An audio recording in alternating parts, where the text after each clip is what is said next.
Chapter 19, The Role of Comparative Effectiveness Research and Its Effect on Population Health. Comparative effectiveness research is a type of research that directly compares healthcare interventions to determine which is the most effective or provides the best chances of positive health outcomes. Now, this is widely used within scientific and healthcare industries, and there is no single standard definition. So, the comparative effectiveness research definition has been derived from multiple national authoritative sources. These sources are the Congressional Budget Office, the Institute of Medicine, the Agency for Healthcare and Research Quality, the American College of Physicians, as well as the Academy of Managed Care Physicians, or Pharmacy, recognizes the IOM definition. The definition from the Congressional Budget Office is a rigorous evaluation of the impact of different options that are available for treating a given medical condition for a particular set of patients. Now, the IOM, or Institute of Medicine's definition, is the generation and synthesis of evidence that compare the benefits and harms of alternative methods to prevent, diagnose, treat, and monitor a clinical condition or to improve delivery of care. The Agency of Healthcare Research and Quality defined comparative effectiveness research as a type of research that compares the results of other approaches. The American College of Physicians say that comparative effectiveness analysis evaluates the relative, or clinical, effectiveness, safety, and cost of two or more medical services, drugs, devices, therapies, or procedures used to treat the same condition. We're going to now discuss the key components of comparative effectiveness research for application to population health. Now, definitions of the comparative effectiveness research vary, but certain components of the CER are important when applying it to population health. These common characteristics are across healthcare and scientific sectors. So, one of the key components is that it compares benefits and harms of healthcare interventions, diagnostics, medical procedures, drugs, etc. Now, the CER compares at least two alternative interventions. The CER highlights research that compares a new treatment or intervention with variable alternatives. Also, another component is it identifies what works best when and for whom for informed decision making. CER describes results at the population or subgroup level. Here, a good clinician judges whether a particular patient is sufficiently similar to the population studied for that strategy when deciding on options for proven strategies. Another key component would be that it defines results for subgroups that are often excluded or overlooked in standard clinical trials. Now, the CER here fills in the information gap for clinicians and patients in weighing the options for a more individualized approach. Through this subgroup analysis, CER provides information to guide individualized care and selection of options that best suit the demographic, ethnic, physiological, genetic characteristics of a particular population of patients. Now, another key component is that it is conducted in settings that are similar to those in which the intervention will be used in practice. Here, the CER studies interventions in realistic practice settings.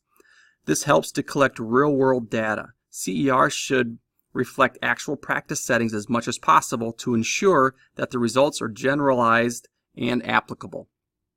And then also another component, the final one, is that it's designed to measure improvement in health outcomes. So the CER measures outcomes, both benefits and harms, that are important to healthcare decision makers. Harms and risks of unintended consequences are focused on because these will influence the net benefits of the intervention. Importance of comparative effectiveness research in population health.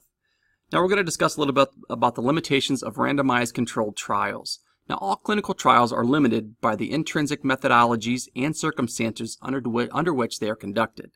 So the randomized controlled trials are not designed to address the vast array of real-world practical scenarios that come with global widespread use and introduction of technologies in non-controlled settings.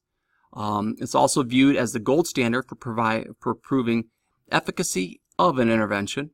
It's designed to control and eliminate biases and confounders. And also the study environment of the randomized controlled trials mirrors more optimal conditions than those in real-world settings. The quality of the comparative effectiveness research proves that it has greater precision in selecting options. also has the best chances of positive outcomes, for an example, preventing, diagnosing, treating, and monitoring a medical condition. And also it shifts in healthcare systems in the use of proven treatment options. Now, the financial and economic part of the comparative effectiveness research promotes rigor of evidence to support most cost-effective options. It reduces unnecessary financial spending on care that does not improve population health. And here they're saying an estimated 30% of healthcare spending is wasted on care that does not improve health. There are two types of comparative effectiveness research. You have experimental studies and non-experimental studies. For the experimental studies, you have randomized controlled trials. Now, this is where the patients are randomized to a particular intervention based on a well-defined study protocol. Now, this could require years to enroll a significant number of participants since the patients are enrolled prospectively. Study protocols are tightly controlled to prevent potential biases and confounders. So in other words, a placebo or another active treatment for head-to-head comparison. And then here, patients are monitored closely to ensure 100% adherence on study medications. Then we also have a cluster randomized trials. Now, this is where patients are assigned to a treatment intervention or to a control group in clusters. An example, a cluster of patients receiving a specific intervention from the same physician or the same health plan. And then you have pragmatic studies, which are non-controlled clinical trials. Now, these are designed to measure the benefit of an intervention in normal routine practice to help guide decisions between options of care. These are also designed to test interventions in the full spectrum of everyday clinical settings to maximize applicability, generalization, and feasibility. And also, these help to answer research questions of whether an intervention works in real life or real-world settings. And then the population must be large enough to detect small effects. Now, some examples of some pragmatic studies, you've got the ALHAT, the ACCORD, the CATIE, and the STAR-D. And these you definitely can be found in your book in more detail. In experimental studies, the investigator actually will manipulate a variable and examine the effect of an outcome. For non-experimental studies, the investigator observes the outcome of naturally occurring differences in a variable. So here you have prospective observational studies. You've got the analysis of patient registry. Now, since it is challenging to enroll the number of patients generally required in an experimental study, these registries are very valuable for analyzing treatment options for a rare disease over time. Then you have a cohort study. Now, these examine groups of patients exposed to certain interventions and monitored over time to observe for specific outcomes. This cohort remains together in the same study over time. Outcomes are compared between subsets that were exposed and not exposed to an intervention. And then case control studies. These are retrospective studies that compare individuals with a specific disease or outcome to individuals from the same population without the disease or outcome. The goal is to identify any association between the outcome and prior exposure to a particular risk factors. These are very useful where the outcome is rare and the past exposure can be reliably measured. Now, cross-sectional studies. These examine a characteristic in a subgroup of participants at a specific time or time period. And then case series. These describe results and outcomes observed for a group of patients receiving a similar intervention, so like a new type of surgery or a new device. And then for systematic reviews, these are structured literature reviews conducted in a systematic fashion using preset criteria and a set protocol.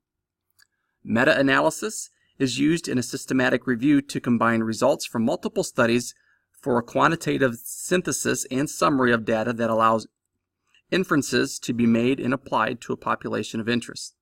Objective is to increase the precision and power of the overall estimated effect of an intervention or treatment by producing a pooled estimate for the relative comparison. And then the health technologies assessment is a method of evidence synthesis that considers evidence regarding clinical effectiveness, safety, cost, effectiveness, and, when broadly applied, includes social, ethical, and legal aspects of the use of health technologies.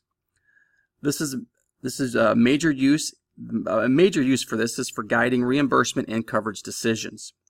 These assess the effectiveness of medical technologies using either single studies or systematic reviews. and also purpose is to provide a framework for patient-specific healthcare decisions that achieve the best outcomes and values. Wrong or misleading information can cause harm or false hope. Are we able to rely on the health outcomes predictions? A highly disciplined, critical appraisal methods are necessary to ensure that the information and conclusions derived from a comparative effective research study are valid before being applied. So PICCOT provides a consistent and simple method for evaluating the quality of a scientific research for its validity and applicability. So PICCOT technique to assess CER stands for patient population or problem, intervention, comparison, outcome, and time frame. In order for the comparative effective research to be useful, the information must be presented and summarized in a manner that is understandable to patients, physicians, and health plan policy leaders for use in decision making. So synthesizing a body of evidence allows the combination of research and development of practical evidence-based information that can be used to guide healthcare choices. So the Institute for Clinical Economic Review, now this is a trusted nonprofit organization that evaluates evidence on the value of medical tests, treatments, and delivery system innovations and moves that evidence into action to improve patient care and control cost. Now, this institute also combines a rating for comparative clinical effectiveness and a rating for comparative value. Now we're going to discuss value-based insurance designs and value-based purchasing.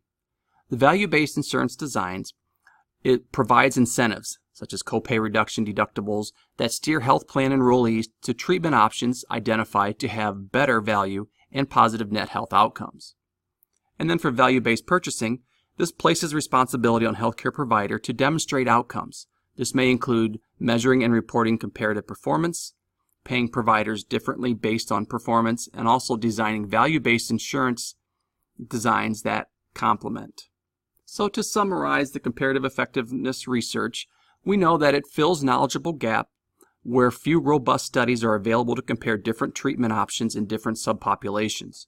We also know that it guides practical healthcare decision-making in selecting best options. It also supports the improvement of healthcare quality and outcomes, and it may also reduce unnecessary healthcare spending. So this concludes Chapter 19. If you have any questions, please let me know. Thank you.